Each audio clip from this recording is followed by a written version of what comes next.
Debbie, I believe you're asking if we have sunsets this beautiful in winter. I think we do. And in fact, I think around those months when it starts to get a lot windy, we get sunsets that are also a lot more beautiful than this all year round, provided it's not clouded.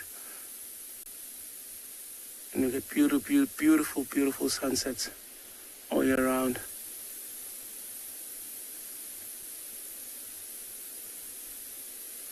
I think also in August, to be precise, is when we have very, very bright red sunsets because of all the dust particles that will be in the air. And when the sun rays or the sunlight hits on that, it just changes color.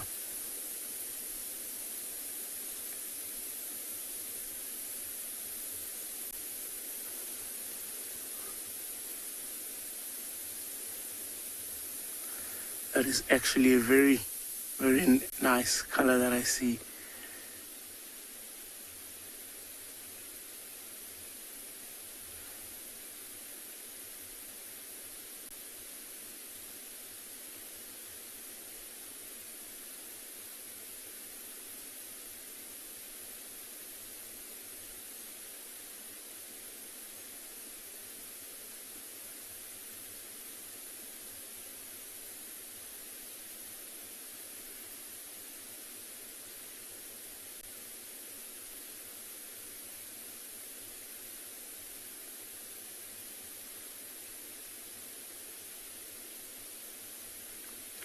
You can see it's almost like every minute that we stay here, the color just keeps changing and it's getting darker and darker. Also because the sun is going down.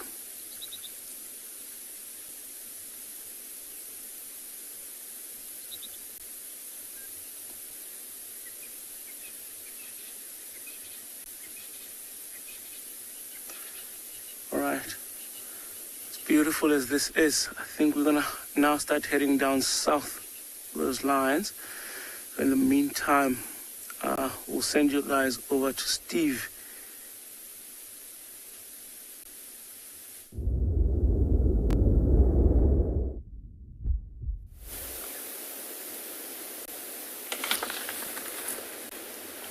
Welcome to Torture, everybody, where we've had a young elephant bull displaying for us quite beautifully, a little group of them.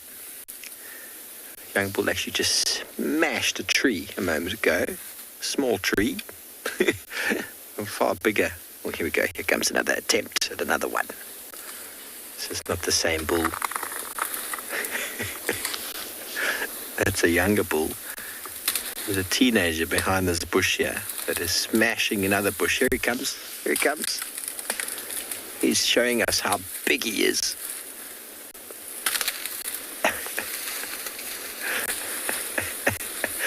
You are so naughty, eh? Come on. Show us how big and strong you are again.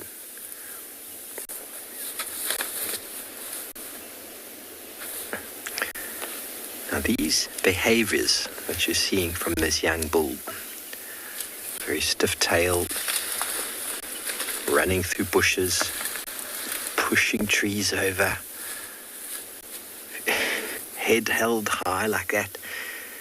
If you ever encounter a female like this, you should make a plan to leave. A big female, the matriarch. This guy's just the bigger of the young boys here, and he's really just trying to show everybody how big and strong he is. But those are the very telltale signs that you don't want to have with elephants. It's fine with the youngsters because they're learning how to be.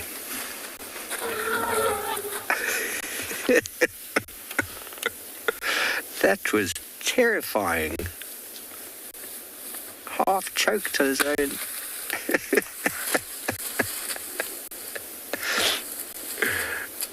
Oh my goodness. Well, Justin, this fellow certainly can break down trees. He's probably about 10 or 12 or something.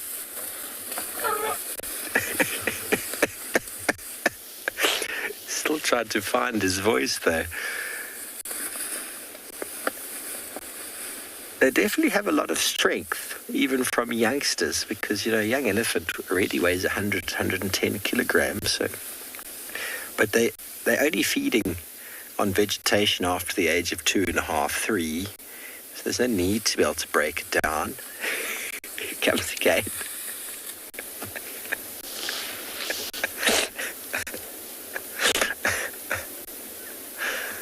I just love it. So the purpose of breaking down trees sometimes is for showing off and displaying. But these are just small little trees that this fellow has got and broken. But breaking the branches is obviously an important sort of necessity when it comes to feeding. It's got a really funny noise. Let's move up a bit. Get another little view of this guy. He's going to give us another show. He smashed that tree, smashed this tree, and Mum's just sits in there and whatever. So it's the big adult females you've got to watch out for in the herd. Here we go. Here it comes again. Now he's showing his little sibling. You see these guys here? I'm not scared of them. The classic behavior of young bulls in herds, going through a little bit of a temper tantrum. Like I said, it's the adult females that, if they show these signs, you've got to be very careful. They're not stepping in front of its sibling going, you don't want to come out here, these people are dangerous.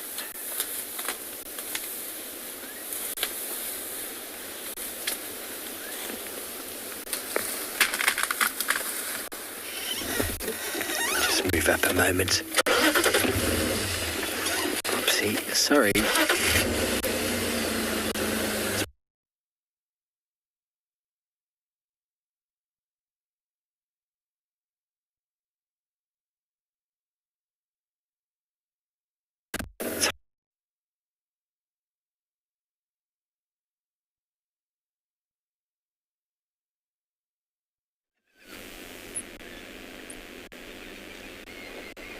Sorry about that, guys. I'm sure we'll get Steve back in no time. Here, there's been a lot of vocalizations. Let's just be quiet and listen for a little bit.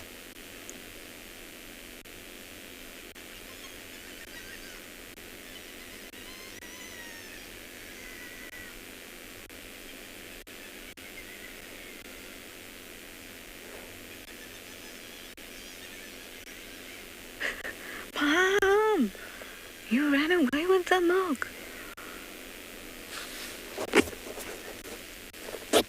So something gave them quite a, well, they just got up very alert. So not a scare, but they were very, very alert. And then Ribbon keeps moving up and down. She keeps lifting her head up, like she's picked up a scent. And what I'm going to do is I'm going to just go down to Treehouse Dam and have a look. That's the direction that Ribbon's moved off in. She's moved off in that direction twice, and she's definitely picked up on a scent. So let's do that. You know how it is with these kind of things. When you get a clue or some sort of evidence, you need to kind of react to it very quickly. Because if there is a leopard around, it can be gone very quickly too.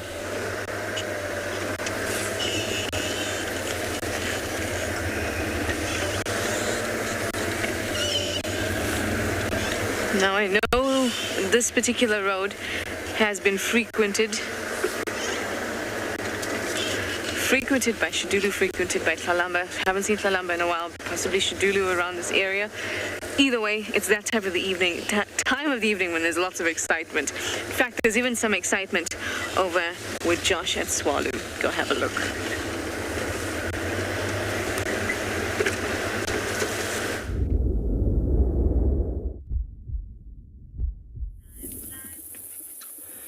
So it sounds like you've had a lot of entertainment, from cheeky elephants to Tshala trying her luck to find the elusive rosetted cat.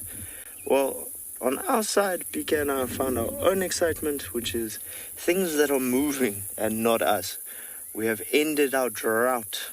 We're very happy that we found a wild family of meerkats, and a little bit more to the right, we're in luck and we found a lovely herd of springbok with a single wildebeest.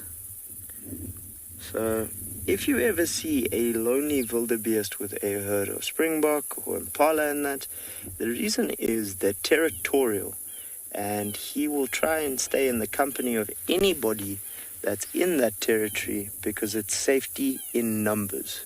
So a very simple method to have some extra eyes and ears, while he unfortunately has no ladies. But a nice little safety feature and maybe just some company. The springbok herd is slowly moving off. This gentleman's watching them go and kind of going, oh, do I go with? Don't I go with? Am I invited? Looks like this herd, something's given them a little bit of a startle. And they've gone into that thicket there. Well, that was quick. Now meerkats are just watching us, wondering what's going on. So obviously we have the three habituated families of meerkats here on Tswalu. The Xhosa family, the Mokalas, and the Rockstars. But obviously on a property this size, we have a huge amount of wild families as well. As you can see, the springbok are also watching the meerkats and going, what's going on? This nice small lamb there. So, oh, there goes Mom. And the little one not far behind. It's one of the first ones I've seen. The little one, oop, on the move. And here come the rest. A little bit of a walk by or run by for the meerkats. Hey, as you can see, a little bit scared there. What was that? And the whole family paying attention. So though that lamb would have joined this herd about 2 days after it was born. So they're able to walk very quickly after being born, but it's going to take them a little while for everything to sort of settle in place and for Mom to recover before rejoining the breeding herd again. You can see they're still around. Always nice to spend time with these semi-arid specialists. A very pretty antelope, and that lamb is very cute and very small. I wouldn't say it's more than a few weeks old, to be honest.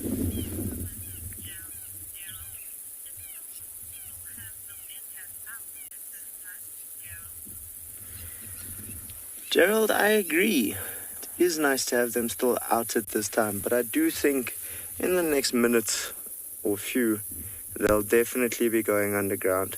It's still very cold, or getting a little bit colder with the wind, and I think you'll find that as it gets a little bit darker, they'll go under soon. So depending on how successful their foraging has been, they might bed down a bit earlier, but if it's been a little bit tougher that day, it might take them a while longer. As long as they're down before night truly sets, they're good to go. So it's quite a large family by the looks of things. Very alert.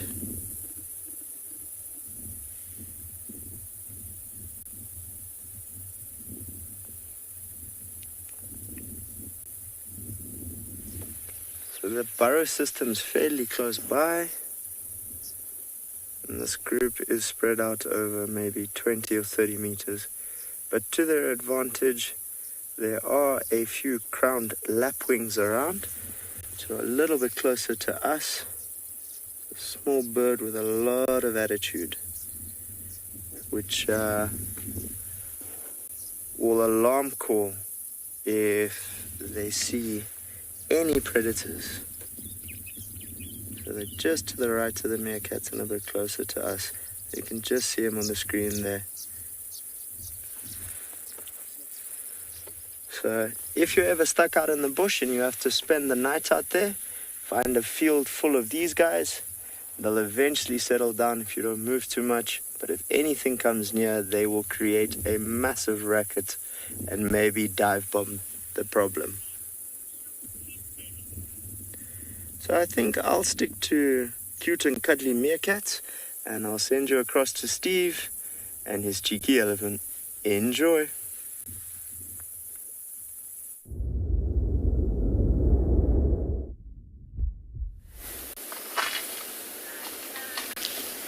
Well, we're with a very cheeky bunch of elephants. I'm sorry you lost us before, but the one you saw before has been partnered up with two others that have been giving us such a wonderful show, breaking branches. Now they're all feeding. They're pretending they weren't getting involved with any sort of angst, but I believe, and I have a very strong feeling, it's going to just suddenly happen again in a moment as they realize that we are here.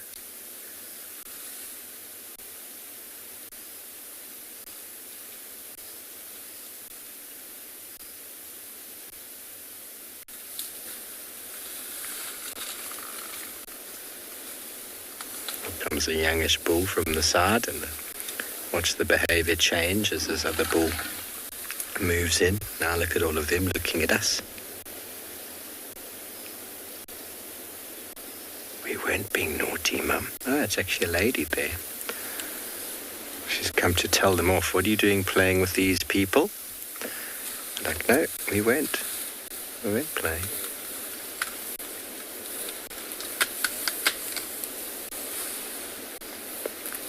Come in to look at us and find out what's all the matter.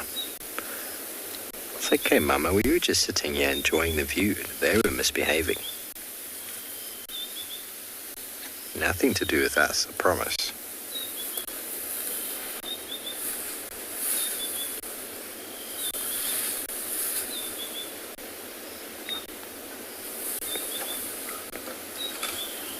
Oh, yes, of course, Carl. Their sense of smell is incredible, so they'd all have a unique smell, a unique scent. They're probably also although we all think elephants look the same, they've all got unique characteristics about them. Just like they probably think we all look the same, but then we all smell quite different. And no doubt they can pick up on that. But yeah, elephants, they've got a good memory. They're with their siblings for quite so many years. And then they will obviously, if they do lose them for a bit of time, say a brother goes away for some time, they will remember them by smell. See, now Mum's come together to get them all together and say, come on, let's move sideways, away from these people. Okay, Mama, what's going on now with you?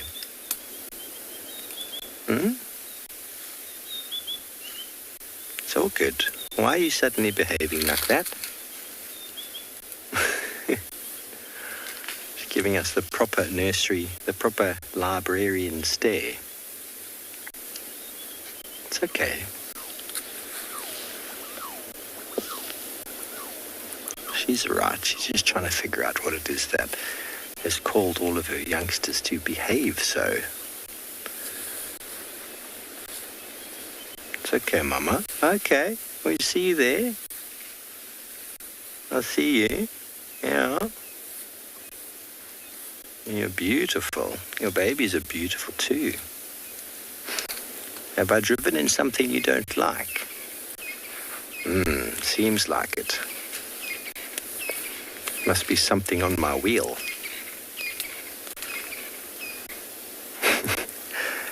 Now, if she was completely angst, this youngster would not be between her and us. She's not a very big female. She's probably in her 20s or so. She's just not 100% certain about what's going on. Why are they all behaving like this? As the square-tailed nightjar starts to call behind us. Tail's very relaxed.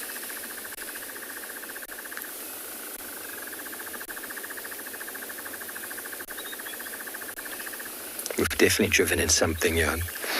He doesn't like the smell of something that we brought along. No, it's definitely the smell.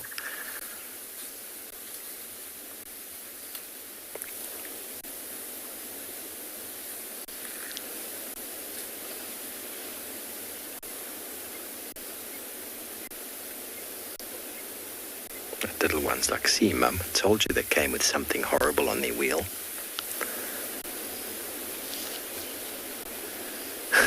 Here comes our friend again. Elephant dwarfism. Liesel, I'm not sure if I've heard of elephant dwarfism. You do get the pygmy elephant, or the forest elephant, in sort of the Central African region. They're just far smaller due to the environment that they're in. But elephants, as far as I've known, always pretty much grow to quite a big size. I just heard our hyena off to the right making a lot of noise. I wonder if it's a calling, rallying sound. This mama's still not 100% happy with us, eh? But her youngsters are feeding. Life is good. No one else in the herd is reacting.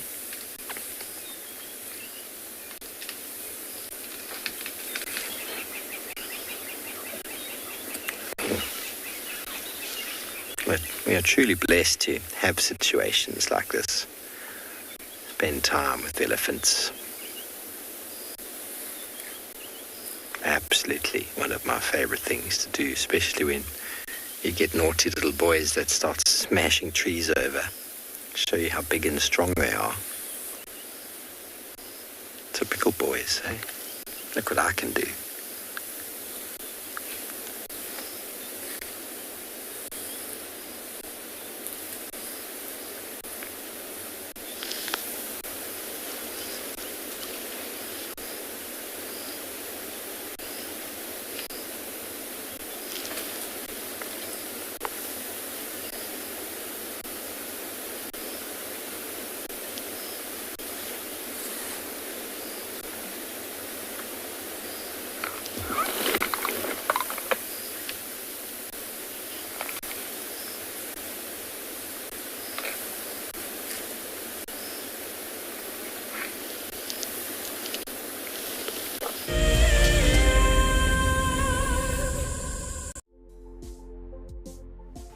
On the 27th of April, WildEarth will be turning 14 years old, and we wouldn't be here if it wasn't for all of you. And to celebrate, we will be finishing the beautiful book that we started last year that looks at the history so far. But we do need you to be part of it. Please submit your most memorable sighting, or what WildEarth means to you, or even just your name and a comment to be included inside the book.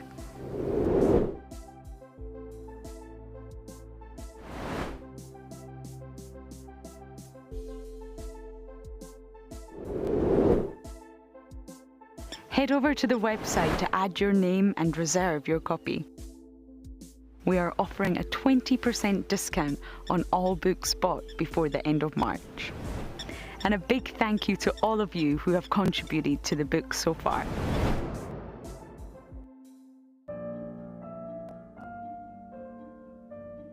With a slew of potential dangers lurking, it's essential to be aware of your surroundings whilst walking in the wilderness. 20 yards away from one of the most endangered species. This is a big bull. What a moment, what a close encounter with an Ellie bull. He's just over here now. He's moved completely away. Being on a bushwalk and seeing a leopard, I mean, it's ridiculous to be this close to a leopard on foot and for him not to run is absolutely insane. How crazy was that? Through the gap there is just the back of the head of a male lion. He is absolutely unaware that we are here right now. I tell you, seeing lions on foot, it definitely brings out the caveman in you, this little scared human being. My name is Ross, and I'm a field guide at and beyond Djuma Private Game Reserve. I love getting questions from guests on WildEarth because I love sharing and learning information about nature with new people, and it also makes me feel like you're all joining me in real life. If you want to ask a question on WildEarth, then you need to register on our website. Once registered, go to our live safari page and submit your question below our live feed.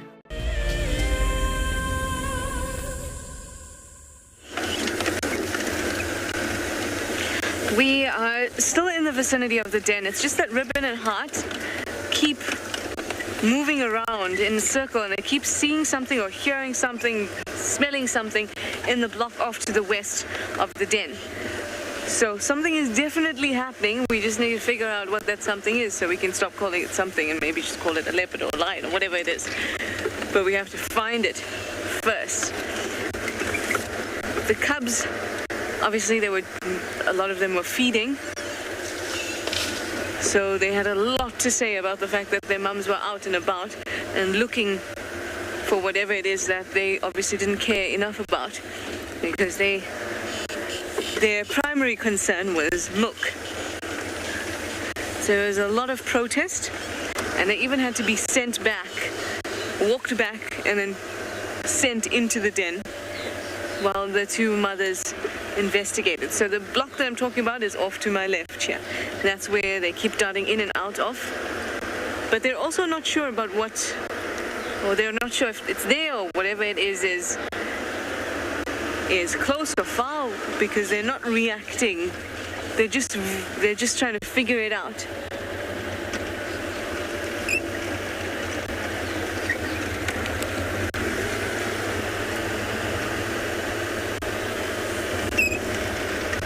Hi, Seabreath. You'd like to know if hyenas or leopards are the only animal that hyenas will follow? No. They love to follow wild dogs too. They'll definitely follow lions. They'll follow any animal that could potentially give them a free meal.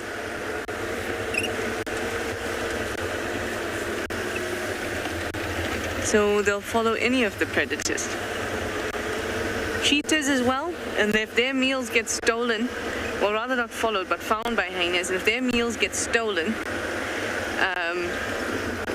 or if they have hyenas close by, it'll very, very likely be stolen, because cheetahs are so specialized to chasing down prey that their ability to defend their prey is very, very reduced. So hyenas take advantage of that. But in areas where there are hyenas, cheetahs will try desperately to kind of consume as much as they can very quickly, but they still need that period of rest before they can eat. Same goes for leopards. In areas where there aren't hyenas, leopards won't hoist their kills. And if there is a large population or a good population of hyenas, leopards will be hoisting their kills all the time. It's the only way to ensure its safety.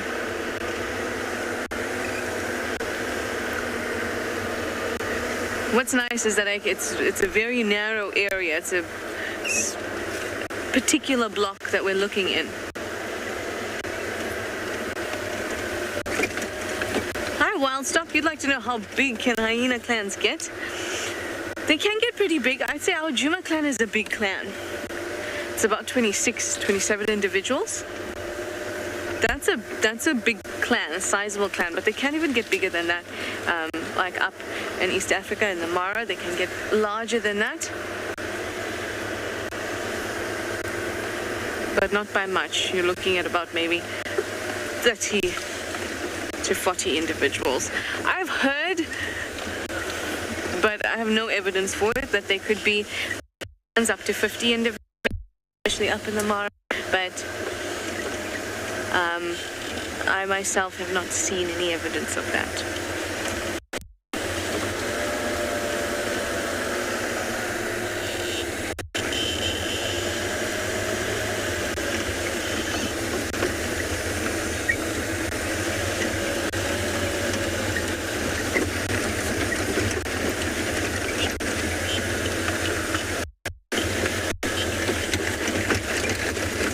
Bumpy ride, guys, bumpy ride.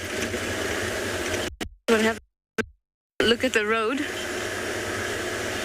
This is what happens when you can't, what was I going to say? When you can't look at the road, but you have to look out.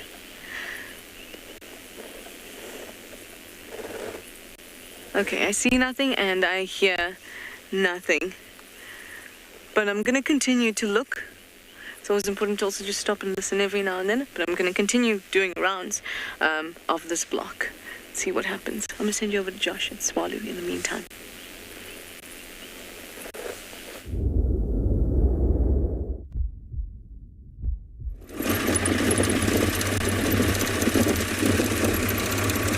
So our meerkats have gone down, our springbok have moved on, and our wildebeest is still looking slightly confused. And we're on the move again, heading back towards the mountains and home, but most importantly towards Chukuru Dam to see what can we find before the last of the light is gone. So hopefully something big, or maybe even something small, you just never know. But with the sun setting behind us, there's some nice colors in the sky, which is quite beautiful, and it's also getting rather chilly, I must admit. Myself and BK have wrapped into a jacket. We're trying to decide whether or not we might need another layer. But for now, we carry on and see what else we can find. From tomorrow morning, Obi, one of our other guides, will be taking over from me and carrying the torch for a few days. So this will be my last drive for a few days with you. We definitely want to see if we can't end it with a bang. But on the look, you never know what you can find. But it is somewhat chilly, but very beautiful evening.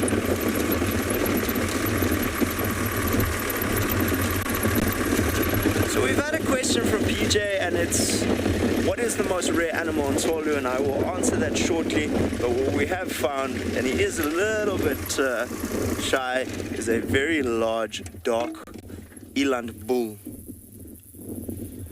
He's running there. Take a look at Africa's largest antelope and the heaviest.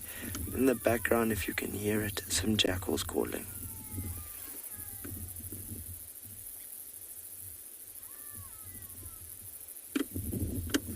Gonna try and see if he comes out on the other side. Very large bull, and as they get older they get that dark silver grey coat. Just gonna adjust quickly, folks. Try and get you another look.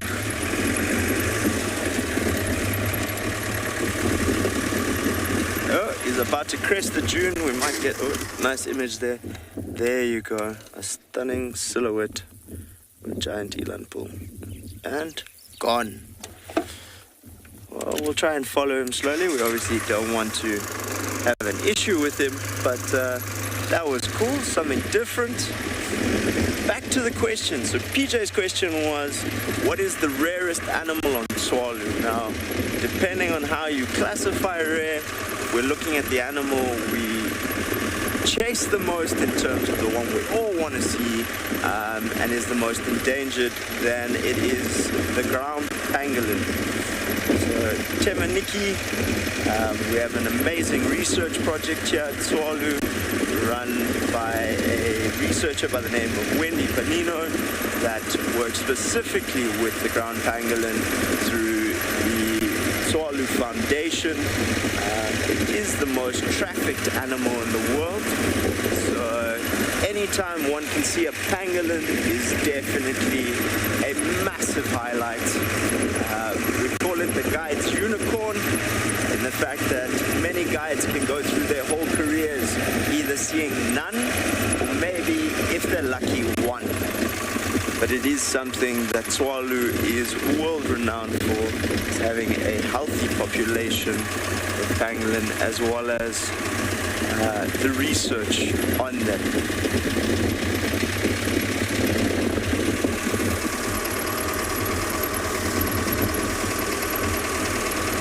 Our eland is still running. We can see him in the distance, but he's very much camera shy, so we're going to leave him to it and keep bumbling on.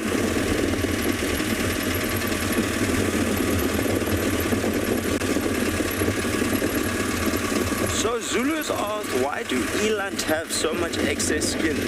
So as a bull gets older, he develops that thick dewlap. But remember, as he also gets older, there's a point where he goes past his prime, and he actually starts to lose a bit of weight as well as he gets older. Becomes slightly more frail, if you like.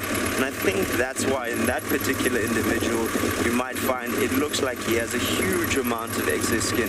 So at full size, he's anything up to about 900 kilos. As well as I know they have recorded heavier, but on average, being that close to a ton, that's a lot of meat. And as he gets a bit older, he'll obviously shrink, as I said, and that might be where that excess skin is coming from, Zulu. Another lonely wildebeest bull. This one's decided to hide. Oh, no, there he is. He's not so keen on hiding behind a bush, which is quite nice. But I think we'll leave him to his mission. We're going to keep bumbling on.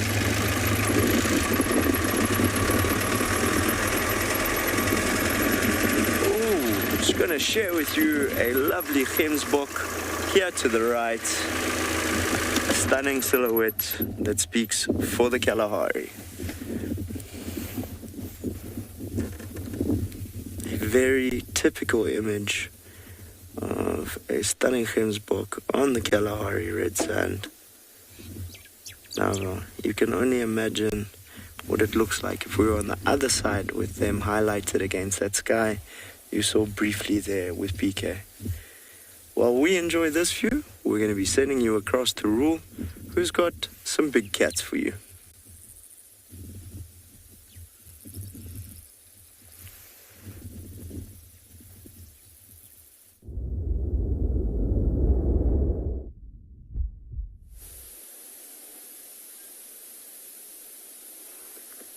Look there,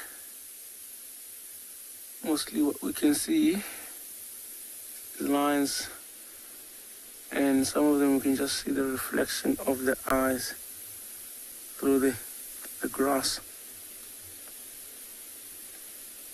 You can see that young male.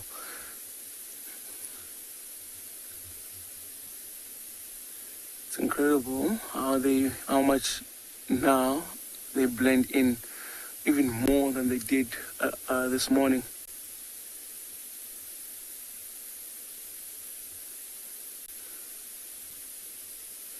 See, because it's getting dark, all the potential prey for these guys are also losing light. So the eyesight of the antelopes or the impalas and the wildebeest and all that is not that good at night. So basically, it's difficult for them to see, and knowing how well these lines blend in the evening is just scary.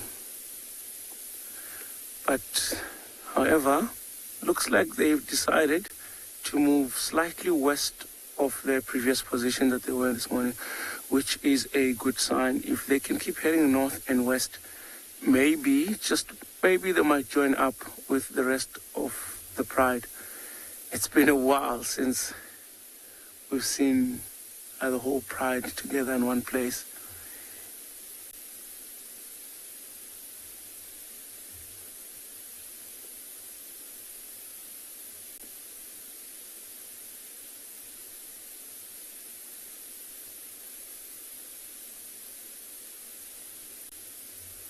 And just behind that male there, you can see there's another lion lying down. And if you look in that bush right in the middle of your screen, see, looks like there's also a pair of eyes there. I think the lion might have taken his head down.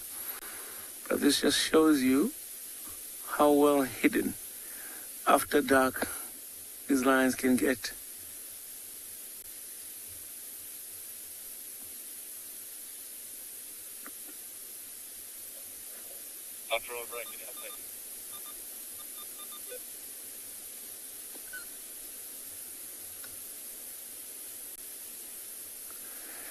Evers, you're asking if lions would eat animals that have been killed by a venomous snake.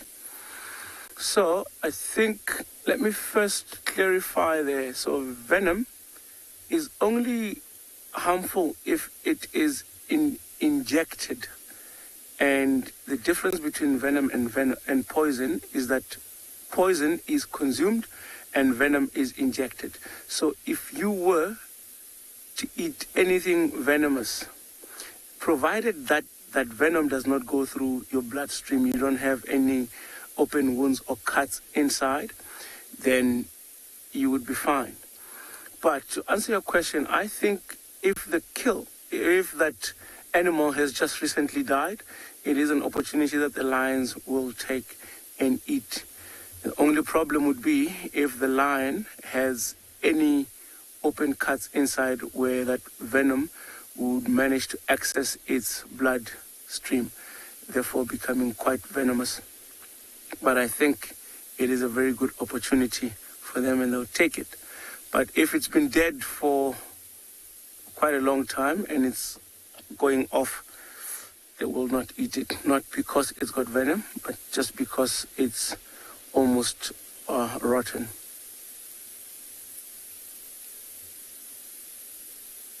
You can see the eyes and they reflect to the light. So in most cases in the evenings, that helps a lot when we're looking for these animals, because that now sticks out, especially with the light. And you can see they're starting to become more active and playful.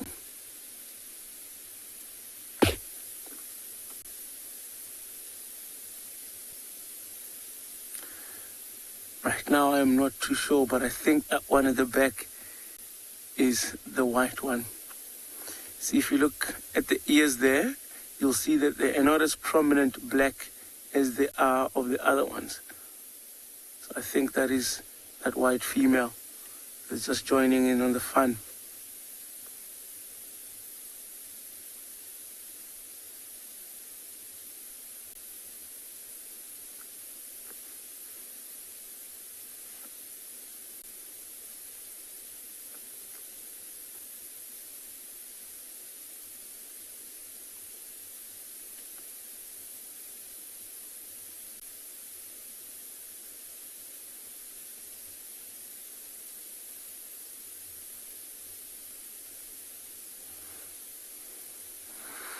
Right, we can see the signs of these animals starting to be more and more active. Actually, I'm expecting a couple of yawns and stretches from them. Maybe they'll get up. And while we wait for that, in the meantime, we'll send you guys over to Trishala.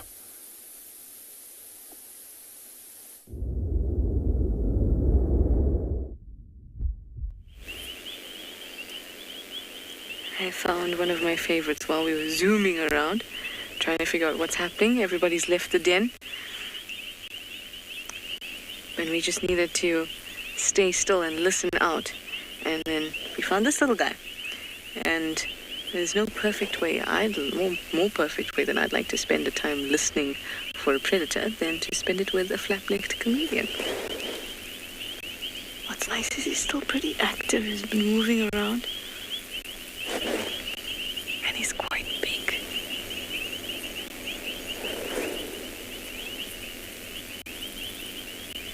Isn't that beautiful? I love them so much. I would love to see them in another sighting. You know what I mean? Like you have a leopard sighting or something.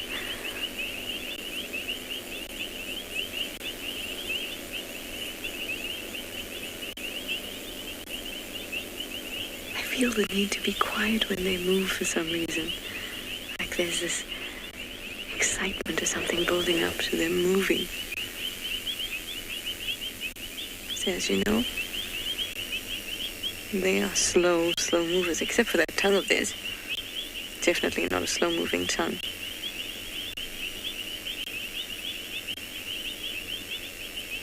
Look at that, look at that, look at that.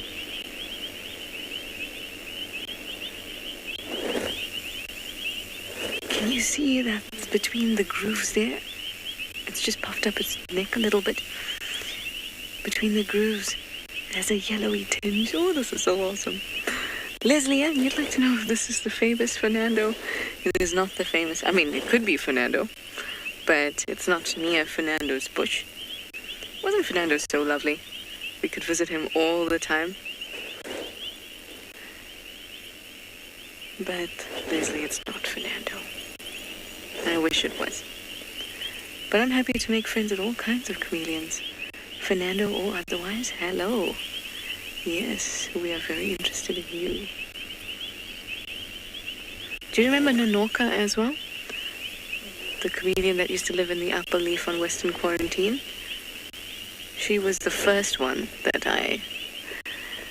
chameleon I was properly acquainted with. And she started what is now a chameleon, not obsession, interest, shall we say.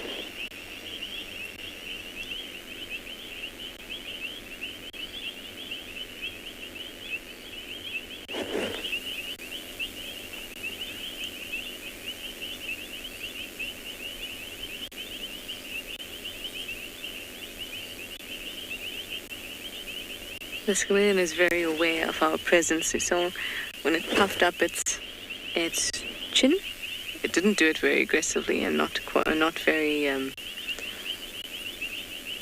inflated. But the fact that it did it a little bit tells me that he's very aware, or she's very aware of us.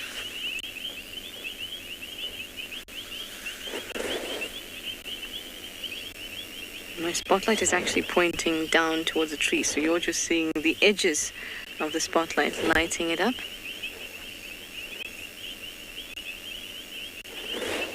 Hi, Yuan, you're 12 years old and you have a very important question.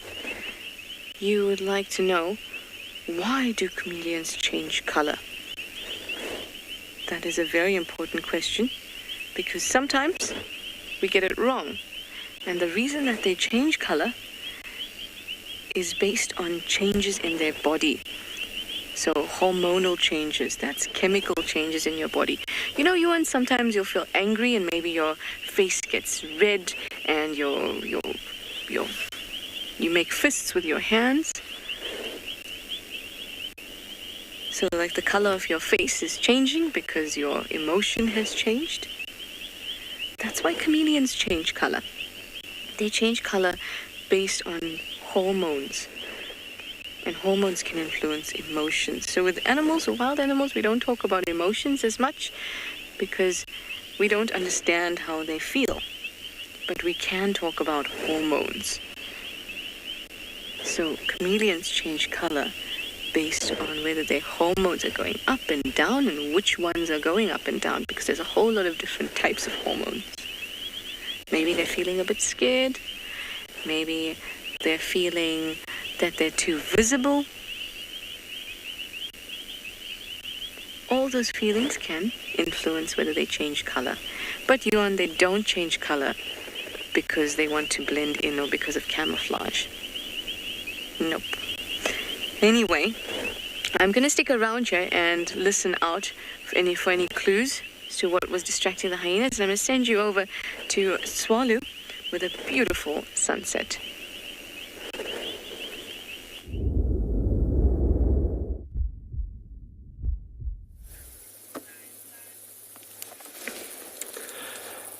Learning about chameleons, very cool. They are fascinating. We decided to stop for a sec and just slow down again and enjoy a stunning Kalahari sky. It is very cloudy everywhere else at the moment. We've got one or two open patches allowing through that last light of day. It's always nice. I don't think I'll ever get tired of the Kalahari skies. The wind is promising rain, I think. Be interested to see what it delivers. But for now, just sit and enjoy the silence for a moment.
He is indeed stunning, Meg.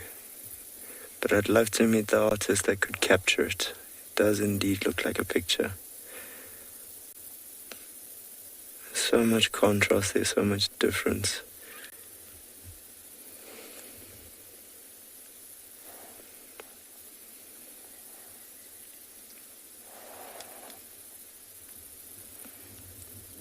We're going to pan the camera a little bit to the left into the shadow.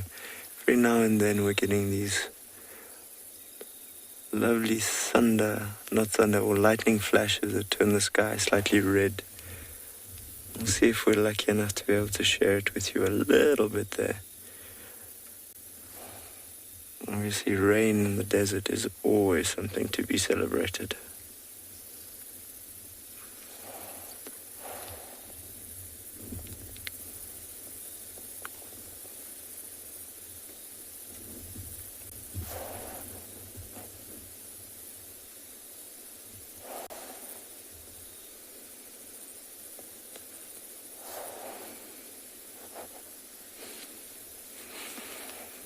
But I think that storm is far away.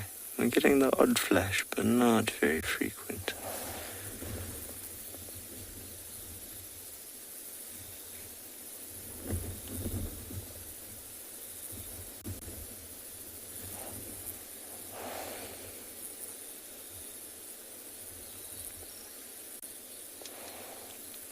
Definitely not the worst way to end a day.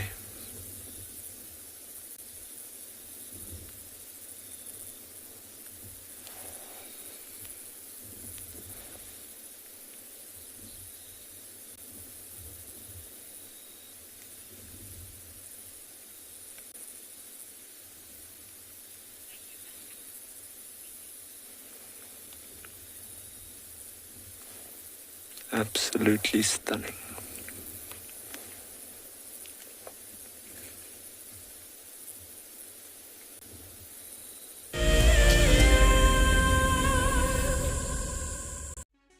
For all of you Wild Earth explorers who bought plaques, today is the day that you will make your very first safari on our vehicle.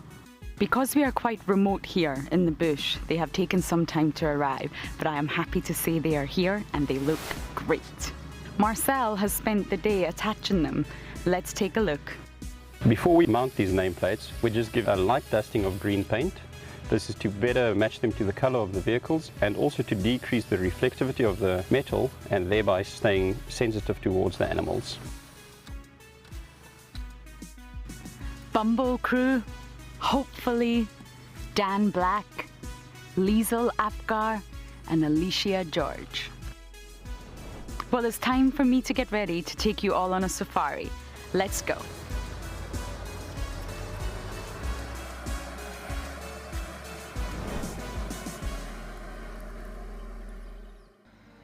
WildEarth explorer Jenny recently joined Tristan as he broadcast live from Djuma. Awesome to kind of have a guest on board. I'm looking forward to this. This is Jenny. Hi everyone. And Jenny is the first of our Ticket to Dream holders.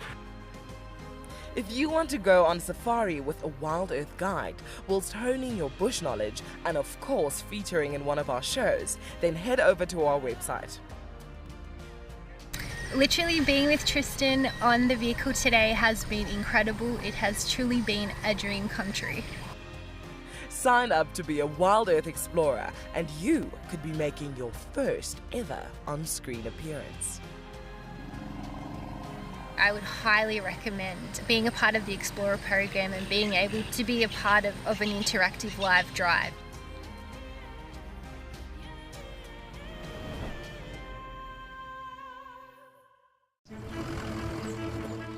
My name is Taylor McCurdy and I work for Eco Training. I love hearing from all of the viewers. However, I particularly enjoy those of you who have been watching for a few years. Your questions are just so advanced and they really get me thinking. If you'd like to ask a question on WildEarth, you need to register on our website. Once you've done that, head to the live safari page and submit your questions below the live feed.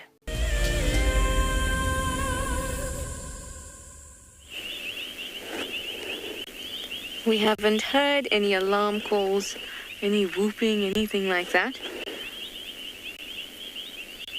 Which is unfortunate. I would have loved to have found leopard, but we still have a bit of time. So after we're done with this lovely chameleon, it's a male. I saw a hemipenile bulge.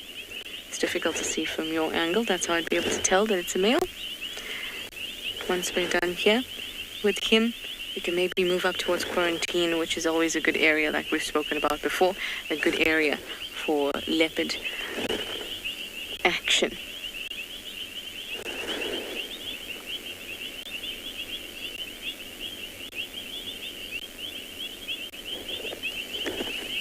Moondust, you'd like to know if they always stay in one bush or tree? No, sometimes they do. Like this guy, we can come see if he's here tomorrow in the day, because then we have nice daylight. It's lovely to see them then. But most often not. That's why I think Fernando and Anoka, those two chameleons we were talking about previously, that we got to spend a lot of time with, that's why it was so interesting, because normally they'll move around. But those two stayed in the exact same bush for months, on separate occasions in different bushes and two separate chameleons. But it was incredible behavior to see. But they do hold territories. Flat-necked chameleons are territorial, but their territories are small. Just a couple, maybe 10 to 20 meters squared. So very small, but they'll move around within that territory. So you can try and look and see within that kind of area around where you first found them and see if you'll find it again. But it's actually finding them within the territory that's a problem. There's denser areas. And something's just landed in front of it.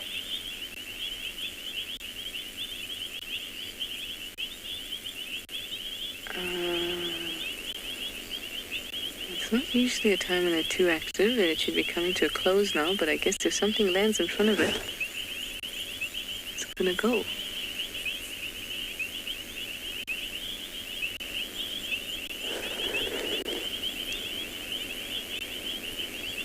Have you seen it?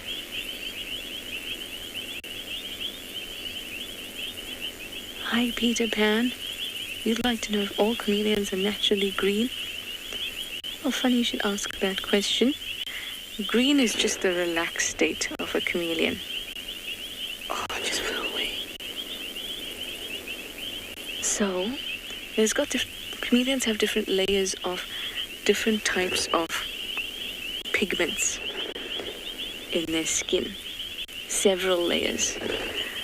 Depending on which chameleons, they can have more or fewer layers. But they always have a layer of iridophores, melanophores, and xanthophores. So when they can either expand or contract their cells that hold the pockets, that are little pockets of pigment, and when they stretch it out, it's because they're excited. And by stretching out different layers, or different pockets of pigment, in the different layers, they can create different colors. But when they're relaxed, those pockets are not stretched out. They're just in a normal state. And in a normal state, with all of the color pockets relaxed, the xanthophores, which is a yellow layer, and then the iridophores, which is a layer that reflects light in different ways, it does not have a pigment. Those two layers combined in a relaxed state produce the green. So what we're saying is essentially an illusion, which I find just totally fascinating. Let's try to light the back of him, see if that helps.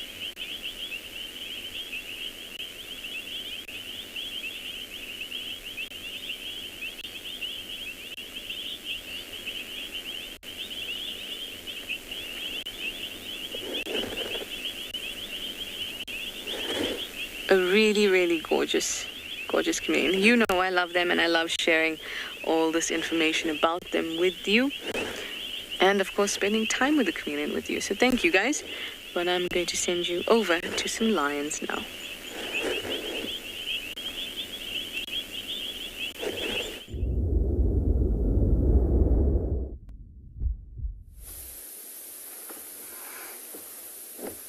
you can see that they are certainly getting more and more active at this time.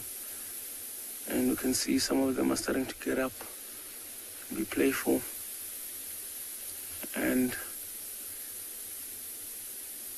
I think there's the white one there. That's the young white male. See, it seems like they are all getting up. I don't know if they are congregating behind that bush or they are moving on. And there's the second white one coming in behind them. I think it's time for these lions to get on the move on. So if they keep moving like this, the section that they're going to get into is quite rocky. We'll try and keep up with them for as long as we can.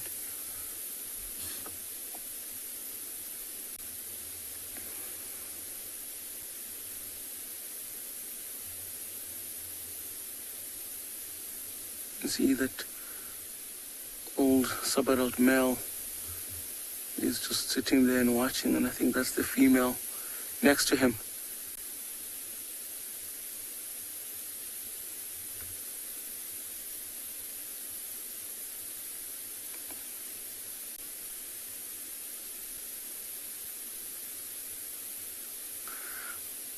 Bradley, I believe your question is, how do they hunt if it's so dark? So, if you look at that young male carefully there, and you look underneath his eye, you'll see there's like a white, almost like a line underneath the eye there. If he lifts up the head, just have a look there. And that helps them, you see there, in the evenings when it's dark, that white helps to reflect the light inside to the lion's eyes, allowing them to see a lot more, especially these evenings where there is the moonlight there. So at night, they actually have better eyesight than we do or than any other, all the prey animals like the general game and all that. So lions' eyes are designed to actually see in the dark, and that white helps to reflect light in to the eye, allowing them to see a little bit more. You see he's also up, just headbutting that female.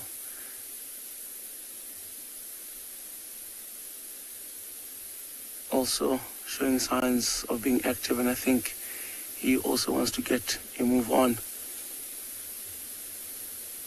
He's had a very interesting life, this young male. Well, that's actually one of the sub-adults.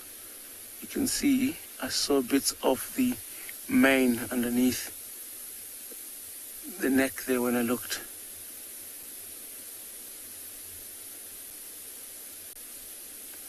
And there he goes. Maybe he was just having a little bit of fun.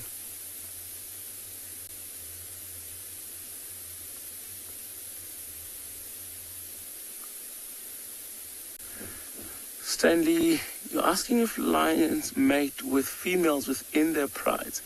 So that is very rare to see it happen, but in several occasions it might happen. For example, if there aren't any males in that pride and the young males grow up and no one kicks them out.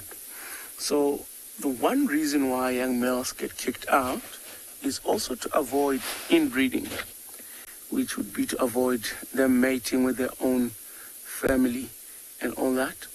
But in this case, we have that young male. He's been with the pride now for 4.5 years. He was supposed to have been kicked out of the pride quite a while back, and he hasn't been. So it's going to be interesting to see, because the Ross males, or the both males that are the dominant ones, are getting old. So I think they might also just allow him to stay with the pride, as a way of them getting a new pair of muscles in their coalition. Of course, they'll have to set the hierarchy amongst themselves, and they'll always put him in his place, especially when it comes to mating. So it'll be interesting to see if they will allow him to mate It has been known or seen, but it's just very, very rare. It doesn't happen often. All right, I think we're going to try and reposition, see if we might be able to get another glimpse or get another view of these animals while they are on the move out here. So what we're going to do, I'm going to try and keep up for as long as I can with these animals, because it is just getting dark, and this area that we're in sometimes is very rocky, and with all the rain that we've had, we could also get stuck. So I don't know if they've come up to the road.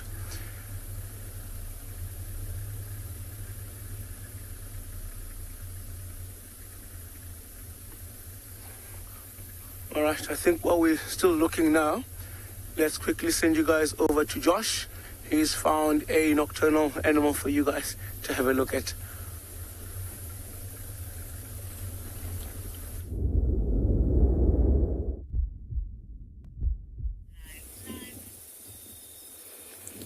So folks, I believe earlier you might have learned a little bit about these amazing birds. So what we've got here, the spotted eagle owl. Now, we've been talking about the adaptations they have for hunting. One of my personal favorites is the fact that their ears are at slightly different heights, with one tilted slightly up and one tilted slightly down.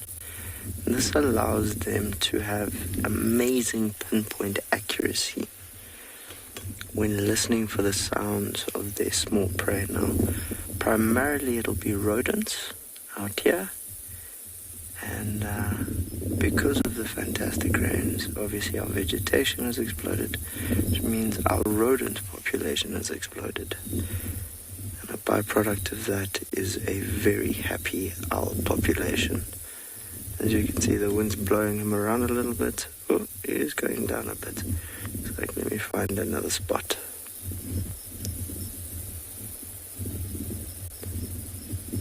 So looking with the naked eye, I can't see him at all.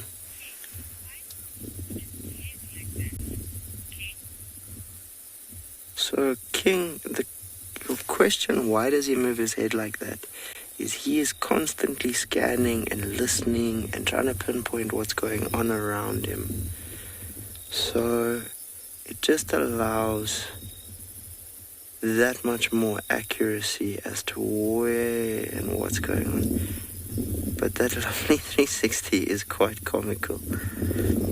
His eyesight is much, much better than ours. He's quite curious as to what's going on. That walking motion looks very entertaining. Half inclined to think he's going to charge my car.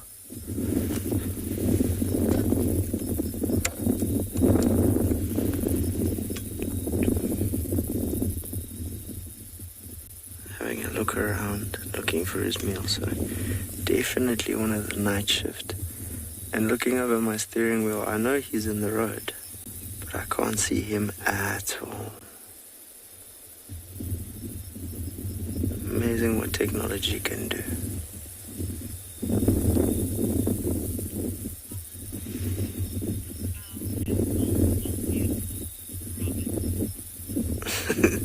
Robin, he is indeed very beautiful, and by the looks of it, giving us a bit of a dance recital as well. So, a common misbelief or myth is the fact that an owl can turn its head 360 degrees. And if you think about it, any species that has a spine wouldn't be able to do that. So he can turn his head about 180, but he definitely cannot do 360 degrees. It is a common misconception. Look at that intent pose.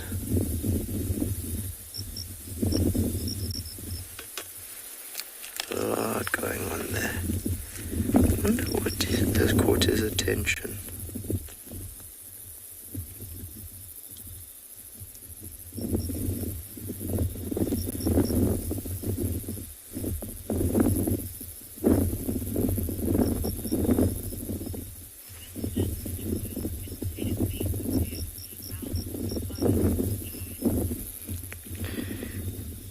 Joy, there's a lot more than a single mating pair. If anything, I'd say we have a lot. We're very lucky to have a healthy population of spotted eagle owls and a lot of juveniles running around. So primarily at night, we're finding that they are on the roads. The reason being, obviously, it makes it a lot easier for hunting. They can see the mice running across the road and they can hear them. Oh, he's going back and forth. But yes, I would say we have a lot more than a single pair. We have a very healthy population.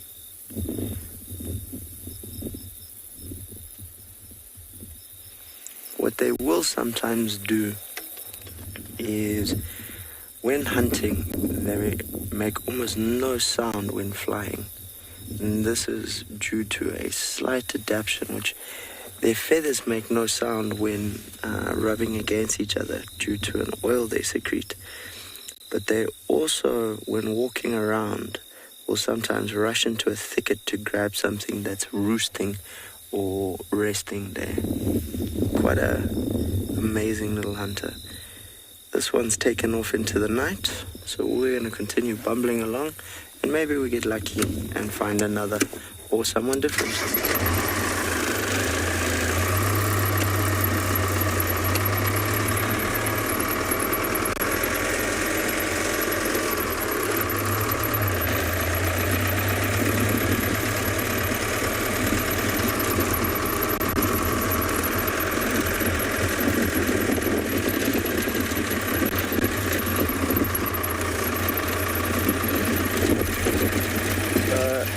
You enjoyed a little bit of time with our owl. We're going to be sending you across to Tushala, who has something interesting to share with you.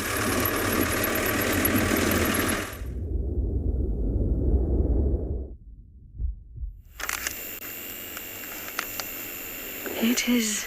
Can you even see it? It's a katydid, everybody. Or a bush cricket, whatever you'd like to call it. Trying to figure out exactly what species it is, so I'm just paging through my insect book at the moment. But they're really, really cool. They were also at one point called longhorned grasshoppers because of their obvious, very long antennae.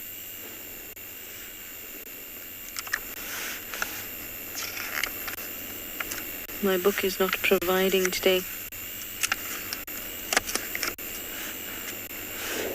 I love stopping over for these little things because it's only like this that you actually get to learn specifically about the species, or get to recognize this species.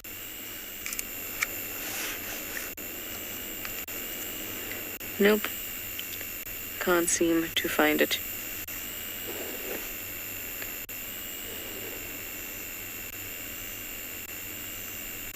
But very, very cool. So they are orthopterans, so in that same genus, or same order rather, of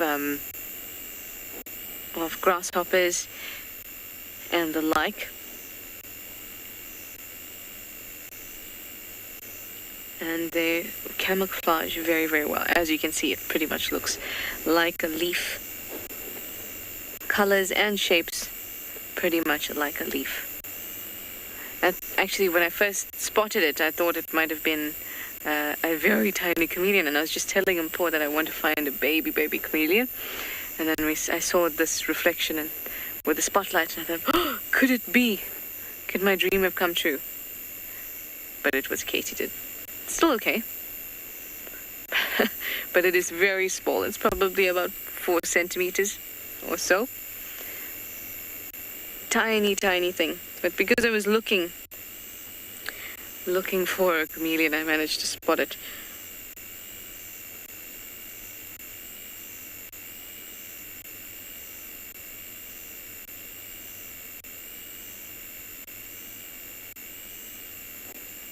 It's so still. Susan, you say it's so interesting how many plant-looking insects there are? Yeah, because most of these insects want to or have an arboreal lifestyle. They're in and around plants, and it's best to blend in, especially if you could be taken by birds. It's best to blend in. But there are those that are exceptional. Katydids are exceptional in their resemblance to leaves and stick insects, as you know, their resemblance to sticks. Really, really sort of makes you appreciate the way that nature can fine-tune something. Things that are completely different can look alike. And obviously, if it didn't help, it wouldn't persist.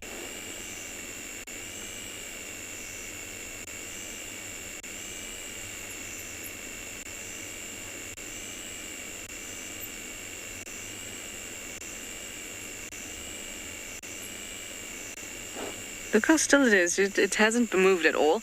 You actually do find them in trees in the evenings quite often, because you'll hear them stridulating. Especially in the evenings. But this one has not moved, has not made a sound.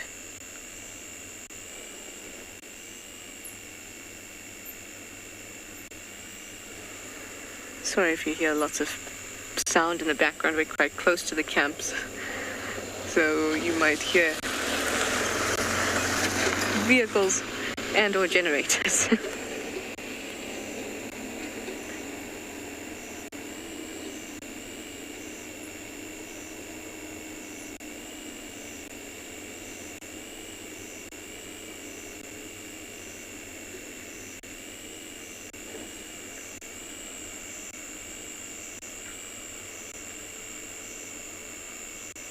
I'm just so surprised at the total lack of movement. Well, I guess I shouldn't be. Because if I was something that was going to be eaten by a bird or any other type of animal, I'd be staying very still if I saw a big chunk of metal coming towards me with a light. Anyway, Ruel has caught up with his lions. Let me send you back over that side.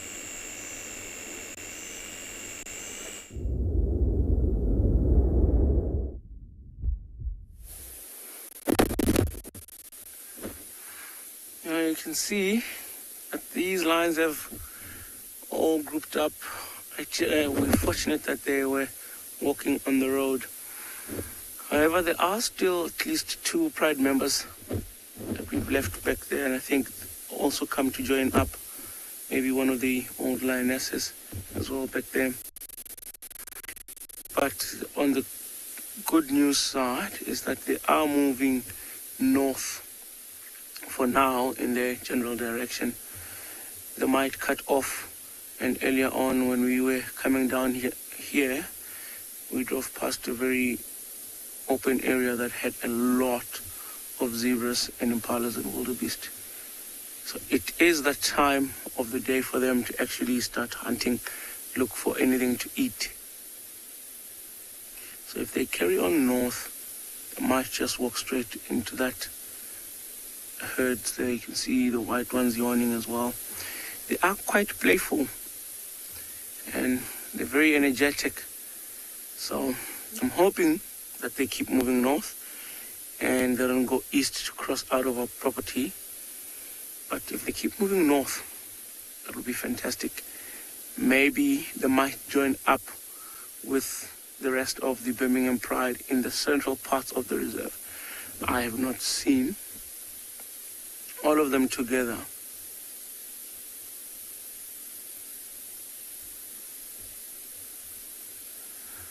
Velo, you're asking if the lions only respond to a distress call from their own pride.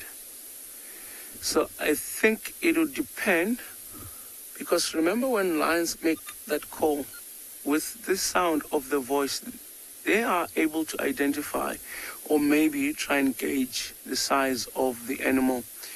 So if it is a lion distress calling and they can hear that it's a big male, it would probably not be a good idea to respond. But in most cases, lions would distress call in their territory. So yes, they would respond to the distress call of their own pride members. In that way, they avoid getting into unnecessary trouble. And at this time, they would make a lot. Like when we were sitting earlier back there, I heard one making some sort of a contact call. Also maybe communicating to the rest of the pride about moving. But if you look behind the ears, you'll see that that black sticks out.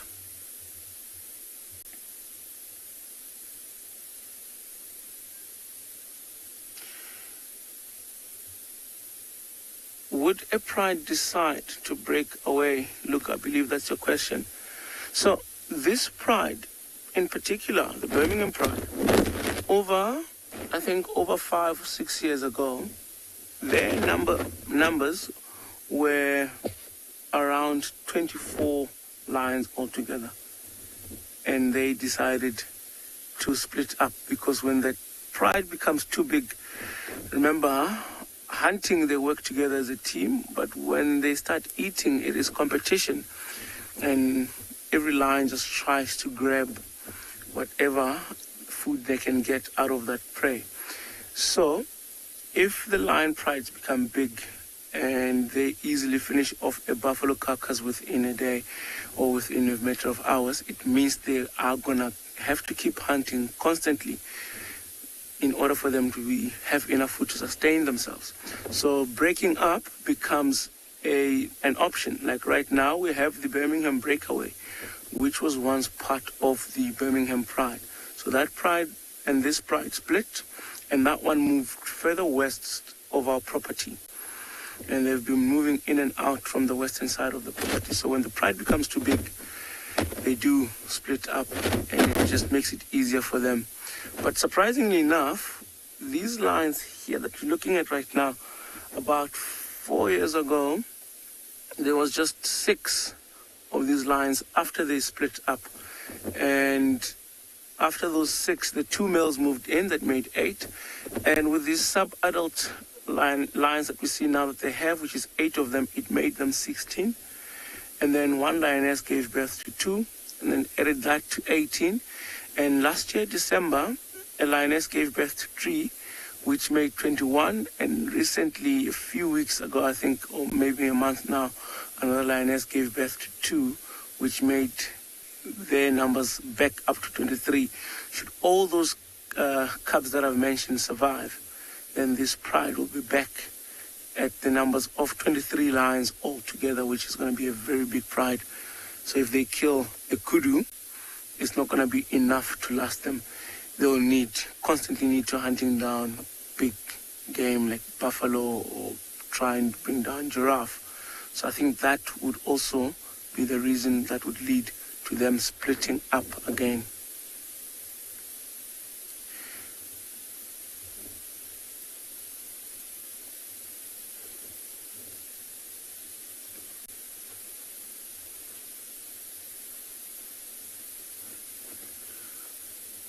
You can see, it doesn't look like they're in a hurry to make this movement. Maybe in the past few days that they had disappeared, they might have had something to eat, because where they were found, they were actually very close to a quarry that has water in it. Maybe they also had a drink there. And along the roads there are puddles, and inside a lot of puddles in these bushes. So it doesn't really look like they are in a hurry to get a move on.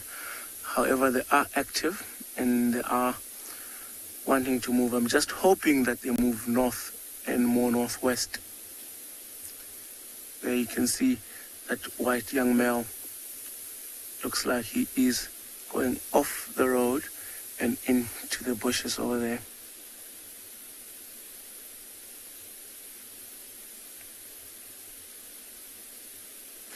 Earlier I did see another one move in that direction. Maybe they might all join up with him in there, that young male.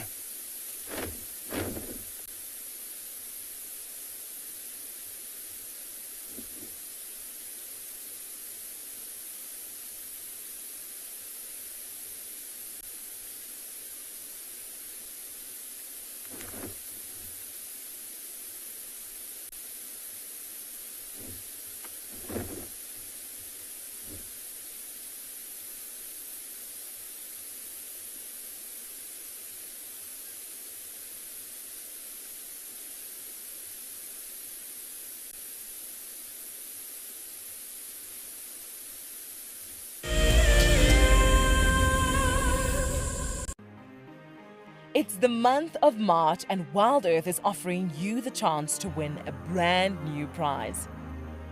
Sign up to be a WildEarth Explorer and you could win a 5-day eco-training ranger experience for 2. Eco-training is the pioneer and leader in safari guide and wildlife training in Africa. The lucky winners can look forward to approaching dangerous game on foot, tracking and 4x4 driving, learning about animal behavior, and even spending one night sleeping out under a blanket of stars. In addition, you will also get the exclusive opportunity to join the WildEarth team on the broadcasting vehicle. Sign up to be an explorer now, and it could be you that wins this life-changing experience. Terms and conditions apply.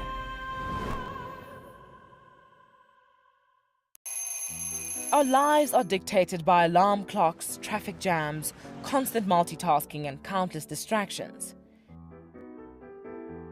The wilderness is where many of us feel the most human. On a bushwalk, we become part of the natural landscape.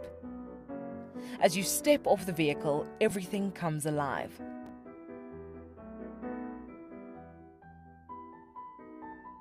As with any risky experience, walking amongst these animals inspires awe and appreciation. Now, it's your turn to go on a bushwalk. Join us from Pride Lands as we slow down our thoughts, put aside our distractions, and reconnect with a place that first taught us how to be human. I love being a cam-up for WildEarth. The animals coming right up close to you, especially like lions. Sometimes you get nervous, but you have to go with the flow. My favorite animal to film is the elephant because of how big it is. But when it's really up close to you, it's one animal that you would say, I really respect you.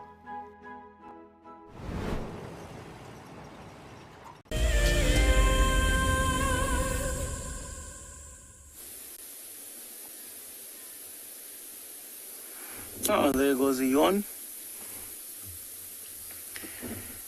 See, these two have still decided at least to stay with us.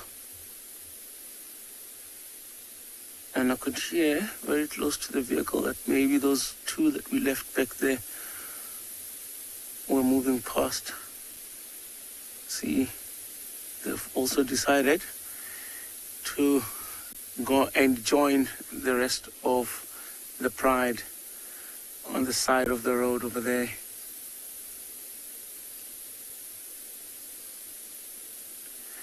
I'm going to try and move a little bit closer and see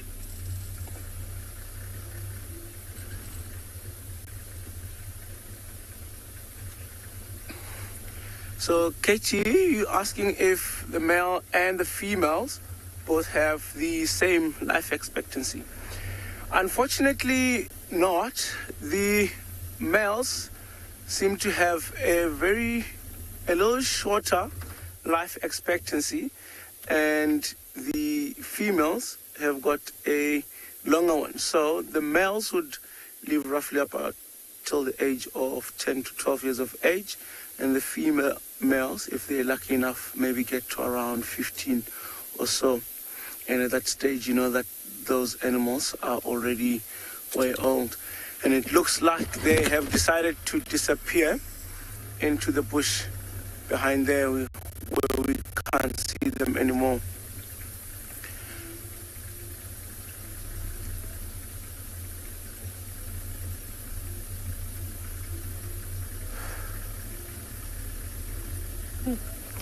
All right, I think we are also going to get a move on and keep heading north. And I must say, it has been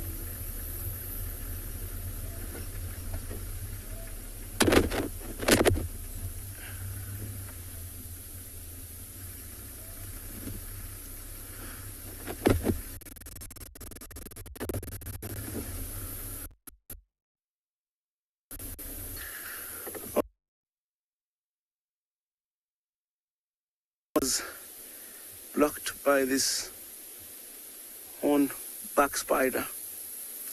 Quite a very large spider there. See, in the evenings, I've seen that most spiders build their webs across the road especially, and that helps them catch prey because it's much more open and a lot of insects. You can see in the camera as well, a lot of insects flying through there.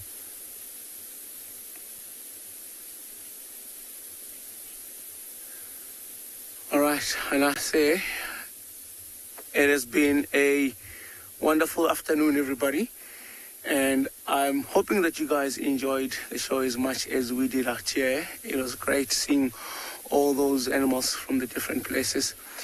And we certainly hope that while this spider makes its way back towards the tree, that we will also make our way back to camp. And then you guys will join us tomorrow morning again, same time, same place, and see if we will be as lucky as we were this morning.